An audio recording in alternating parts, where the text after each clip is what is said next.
India news में आप सभी का स्वागत है। आइए नजर डालेंगे देश दुनिया की तमाम खबरों पर। कार्तिक पूर्णिमा पर गंगा स्नान के लोगों की भारी भीड़ पटना के गंगा घाटों पर उमड़ पड़ी थी। इस वजह बिहार की राजधानी में भारी जाम लग गया।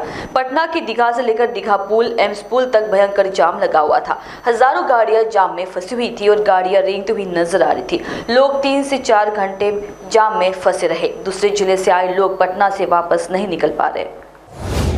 राजस्थान के टोंक की घटना पर प्रदेश के पूर्व मुख्यमंत्री और कांग्रेस नेता अशोक गहलोत ने कहा कि यह बेहद ही दुर्भाग्यपूर्ण घटना है, इसकी निंदा की जानी चाहिए। इस घटना से सरकार की विश्वसनीयता कम हुई है क्योंकि सरकार के एक अधिकारी के ऊपर हमला हुआ है। ये घटना दिखाती है कि राजस्थान का माहौल कैसा है। यह घटना चिंताजनक है। बिहार के जमुई में प्रधानमंत्री नरेंद्र मोदी ने विशाल जनसभा को संबोधित करते हुए कहा कि आज बहुत ही पवित्र दिन है। आज कार्तिक पूर्णिमा है, देव दीपावली है और आज गुरु नानक देव जी का 555वां प्रकाश पर्व भी है। मैं सभी देशवासियों को इन पर्वों की बधाई देता हूं। आज भगवान बिरसा मुंडा की भी जयंती है, राष्ट्रीय जनजातीय गौरव दिवस है। मैं सभी देशवासियों को और खासतौर पर अपने आदिवासी भाई बहनों को जनजातीय गौरव दिवस की बधाई देता हूँ। रायबरेली में कार्तिक पूर्णिमा मेला में स्नान करने आए 3 श्रद्धालु डूब गए। श्रद्धालु गंगा घाट के हुसैनगंज की तरफ स्नान करने गए थे। ये लोग फतेहपुर जिले के हुसैनगंज के रहने वाले बताए जा रहे हैं। स्नान करने के दौरान महिला समेत 3 बच्चे डूब गए। बच्चे का शव बरामद हो गया। एक महिला की हालत गंभीर है जबकि एक अन्य बच्चे की तलाश जारी है।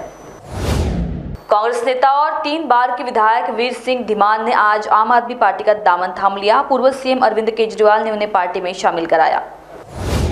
केंद्रीय मंत्री प्रहलाद जोशी ने जनजातीय गौरव दिवस पर भुवनेश्वर में कहा कि आज जनजातीय गौरव दिवस है। भगवान बिरसा मुंडा की जयंती के पावन अवसर पर प्रधानमंत्री मोदी ने इस दिन को जनजातीय गौरव दिवस के रूप में मनाने की घोषणा की थी। इसका उद्देश्य आने वाली पीढ़ियों को भगवान बिरसा मुंडा और उनके नेतृत्व में आदिवासी परिवार के लोगों द्वारा दिए गए बलिदानों के बारे में बताना था। मैं इस दिन की सभी को शुभकामनाएं देता हूँ।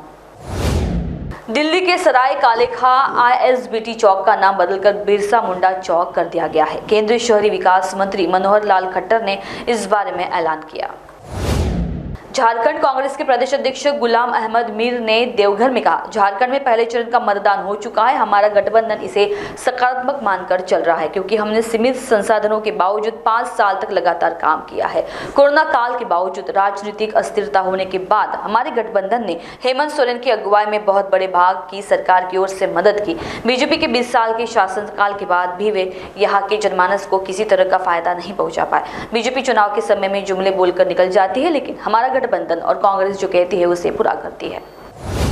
महाराष्ट्र के उप मुख्यमंत्री देवेंद्र फडणवीस ने प्रधानमंत्री नरेंद्र मोदी के राहुल गांधी बाला ठाकरे को हिंदू हृदय सम्राट बाल ठाकरे कहेंगे या नहीं वाले बयान पर कहा, जब सरकार ने बाला ठाकरे को हिंदू हृदय सम्राट बताया तो फिर उद्धव ठाकरे के सहयोगी कांग्रेस ऐसा कहने से क्यों डर रही है? उन्हें शर्म क्यों आ रही है? राहुल को भूल जाइए। यहाँ तक कि उद्धव ठाकरे की शिवसेना भी बाला साहेब ठाकरे को शिवसेना प्रमुख कहना शुरू कर दिया है। उन्होंने उन्हें हिंदू हृदय सम्राट कहना भी बंद कर दिया है। तेलंगाना सरकार ने अभिनेता गायक दिलजीत दोसांझ और आज 15 नवंबर को हैदराबाद में होने वाले उनके दिल लुमिनाती कॉन्सर्ट के आयोजकों को नोटिस जारी किया है। नोटिस में कहा गया है कि उन्हें शराब, ड्रग्स या हिंसा को बढ़ावा देने वाले किसी भी गाने को गाने से बचना चाहिए। साथ ही नोटिस में यह भी कहा गया है कि आयोजकों और गायक को लाइव शो के दौरान मंच पर बच्चों का इस्तेमाल नहीं करना चाहिए। मुख्यमंत्री योगी आदित्यनाथ कल शनिवार को कानपुर के सीसामऊ विधानसभा क्षेत्र पर हो रहे उपचुनाव में जनसभा के साथ साथ रोड शो भी करेंगे। सीएम के कार्यक्रम के रोड शो की भूमिका भी तैयार कर ली गई है। लोकसभा चुनाव में प्रधानमंत्री मोदी के गुमटी रोड शो की तर्ज पर ही सीएम योगी का रोड शो कराया जा रहा है। उत्तर प्रदेश में कार्तिक पूर्णिमा के अवसर पर वाराणसी में गंगा नदी में पवित्र स्नान करने के लिए भक्तों की भारी भीड़ देखी गई।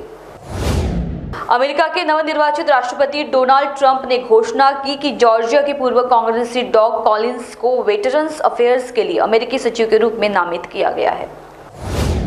महाराष्ट्र में मध्य प्रदेश के सीएम मोहन यादव कहते हैं, मैंने अमरावती के अचलपुर विधानसभा क्षेत्र का दौरा किया। यहाँ जो माहौल देखा, पीएम मोदी के नेतृत्व में देश आगे बढ़ रहा है और लोगों का बीजेपी पर विश्वास बढ़ रहा है। मैं महाराष्ट्र के लोगों से अपील करता हूँ, भाजपा को वोट दे और एक बार फिर हमारी सरकार बनाए। विदेश मंत्री डॉक्टर एस जयशंकर ने 14 नवंबर को 2024 को संयुक्त अरब अमीरात की आधिकारिक यात्रा की। 2019 के बाद से यह संयुक्त अरब अमीरात की उनकी 10वीं यात्रा थी।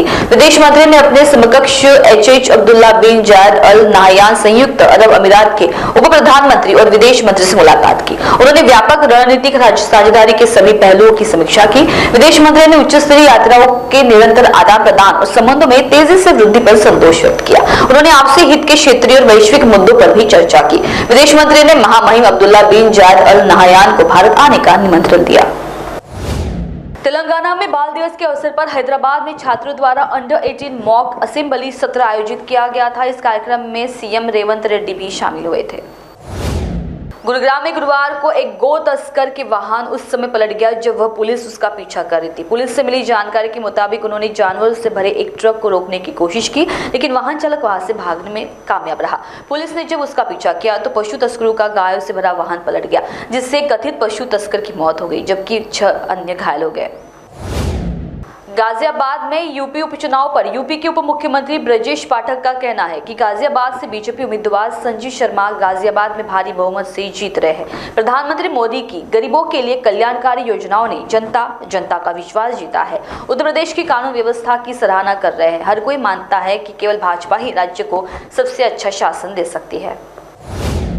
हरियाणा सरकार में मंत्री अनिल विज ने पंजाब की ओर चंडीगढ़ पर दावा जताए जाने पर कहा, उन्हें गलतफहमी है। उन्हें पंजाब और हरियाणा का इतिहास नहीं पता है। चंडीगढ़ पंजाब का तभी हो सकता है जब हिंदी भाषी क्षेत्र हरियाणा को मिल जाए, हमें SYL का पानी मिले, अन्यथा तब तक चंडीगढ़ जितना उतना है उतना ही हमारा भी है।